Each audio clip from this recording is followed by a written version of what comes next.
Hello, I'm Severin Suzuki speaking for ECHO, the Environmental Children's Organization. We're a group of 12 and 13-year-olds trying to make a difference. Vanessa Seti, Morgan Geisler, Michelle Quigg, and me. We've raised all the money to come here ourselves, to come 5,000 miles to tell you adults you must change your ways. Coming up here today, I have no hidden agenda. I am fighting for my future. Losing my future is not like losing an election or a few points on the stock market. I am here to speak for all generations to come. I am here to speak on behalf of the starving children around the world whose cries go unheard. I am here to speak for the countless animals dying across this planet because they have nowhere left to go. I am afraid to go out in the sun now because of the holes in our ozone. I am afraid to breathe the air because I don't know what chemicals are in it. I used to go fishing in Vancouver, my home, with my dad, until just a few years ago we found the fish full of cancers. And now we hear of animals and plants going extinct every day, vanishing forever. In my life, I have dreamt of seeing the great herds of wild animals, jungles and rainforests full of birds and butterflies.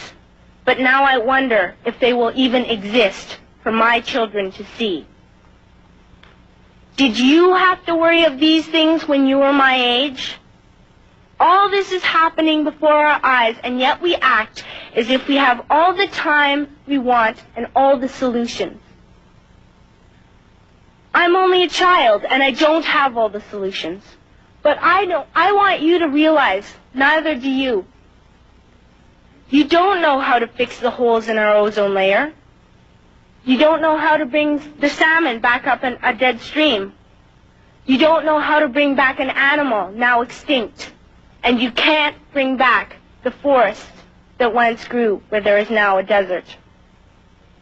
If you don't know how to fix it, please stop breaking it. Here, you may be delegates of your government, business people, organizers, reporters, or politicians, but really, your mothers and fathers, sisters and brothers, aunts and uncles, and all of you are someone's child. I'm only a child, yet I know we are all part of a family, 5 billion strong. In fact, 30 million species strong. And borders and governments will never change that. I'm only a child, yet I know we are all in this together and should act as one single world towards one single goal. In my anger, I am not blind, and in my fear, I am not afraid of telling the world how I feel. In my country, we make so much waste. We buy and throw away, buy and throw away, buy and throw away, and yet northern countries will not share with the needy. Even when we have more than enough, we are afraid to share. We are afraid to let go of some of our wealth. In Canada, we live the privileged life, with plenty of food, water, and shelter. We have watches, bicycles, computers, and television sets. The list could go on for 2 days. 2 days ago, here in Brazil, we were shocked when we spent time with some children living on the streets. This is what one child told us.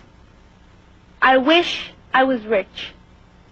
And if I were, I would give all the street children food, clothes, medicines, shelter, and love and affection.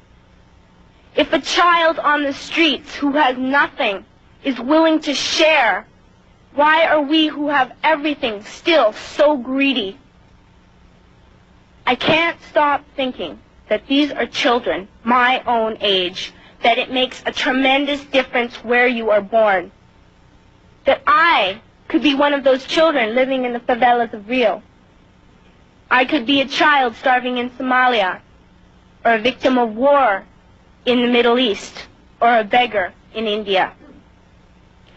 I am only a child, yet I know if all the money spent on war was spent on finding environmental answers, ending poverty, and finding treaties, what a wonderful place this earth would be. At school, even in kindergarten, you teach us how to behave in the world.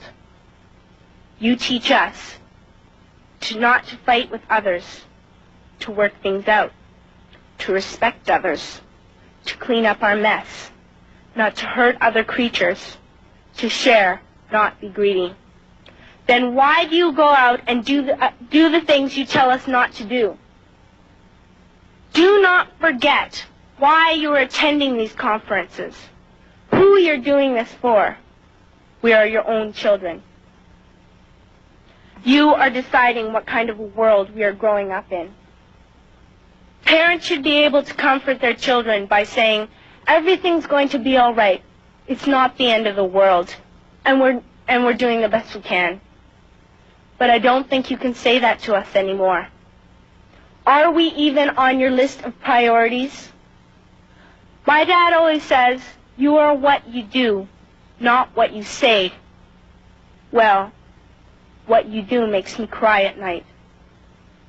You grown-ups say you love us, but I challenge you, please, make your actions reflect your words. Thank you.